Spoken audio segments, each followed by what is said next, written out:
Hey, this is PIT Archer coming from you again from...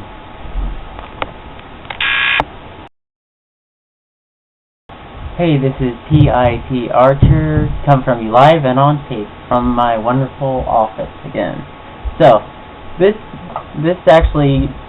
topic was actually given to me by the firearms guy, because I told a few people, and I'm telling you now, if you have an idea or a topic for me you'd like me to talk about, just tell me about it. Comment on here or find my Facebook page and message me an idea, and I'll think about possibly doing it.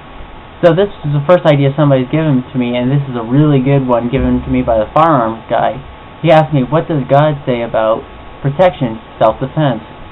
This really pricked my curiosity, because I know a lot of Christians don't like the idea of carrying guns and lethal force, because they just don't think that's something they should do as Christians.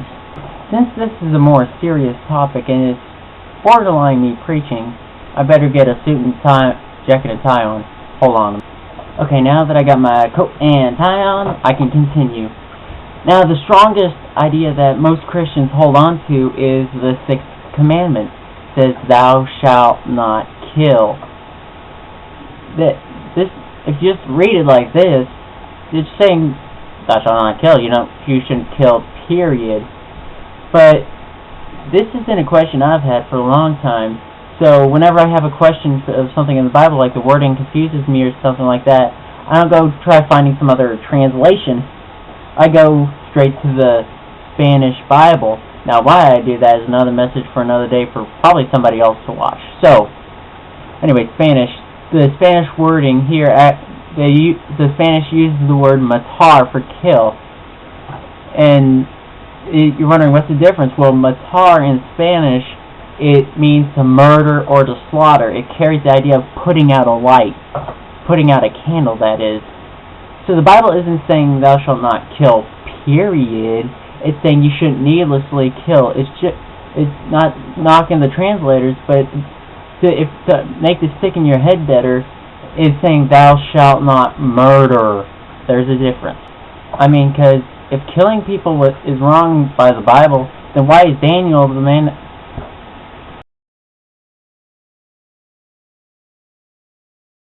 If killing people is wrong by the Bible, then why is David a man after God's own heart? Why is Joshua one of the best men in the Bible?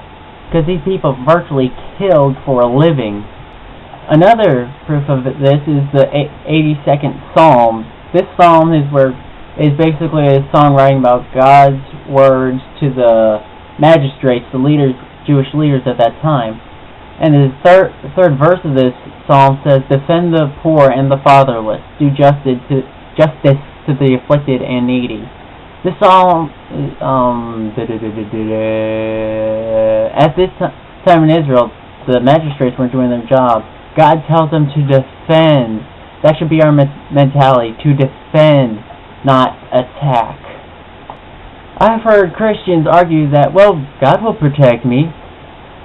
Well, there's more than enough Bible to support them on this. Actually, when I studied, I did find plenty of verses. Lord will protect me. Lord's my shepherd, I shall not want. Lord protects his people. Lord protects Israel. All these. There's plenty of Bible to back that up. However, these people are the same people that will be praying about a job while sitting on their mom's couch eating potato chips all day long. So, take it for what it's worth. However, in my idea, my way of thinking, I don't want God doing everything for me.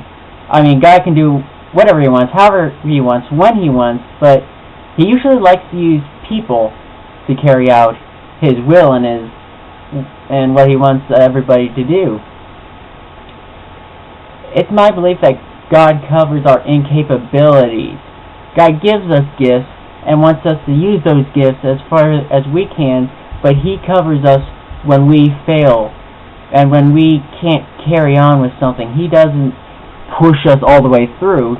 He's at our backs, has us if we fall back or if we get shoved back, so he can push us.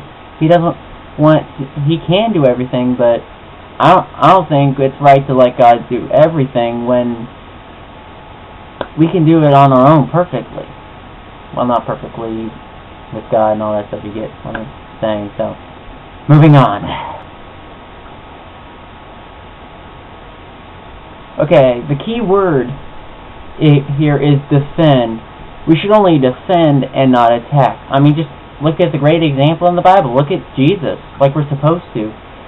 Well, he was here, he only defended. He never attacked with his words or actions. Well, I mean, you can be those people. What about him overturning the tables in the temple? That time, Jesus was defending his Father's house from the greedy merchants and the salesmen who had no spiritual purpose at all. They just wanted to make money out of the temple.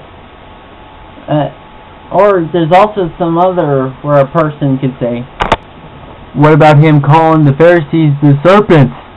He told them that to correct them and warn the rest of the Jews about the dangerous poison that the Pharisees brought and taught.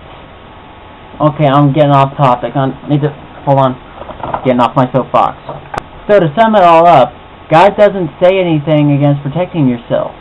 He just doesn't want anybody to murder anybody else, needlessly kill somebody.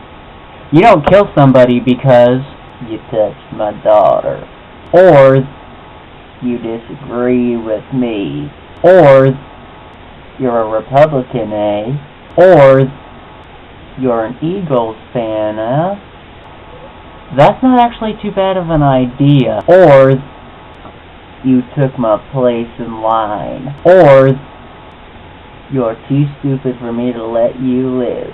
On second thought, that one's not too bad either. However, the idea I want you to leave you with is, if only kill somebody if your life or the life of others depends on it. Violence is always last resort. That's why the Second Amendment comes after the First Amendment, because if you can't talk your way out of it, you shoot your way out of it. And some people just can't understand that, but there's another question you need to ask yourself. Can you take somebody else's life? Like, are you capable of doing it? That's another video for another day. But that's basically the whole topic wrapped up. Don't kill somebody unless you have to. And as always, this is PIT Archer reminding you to walk the Christian walk and carry a loaded Glock.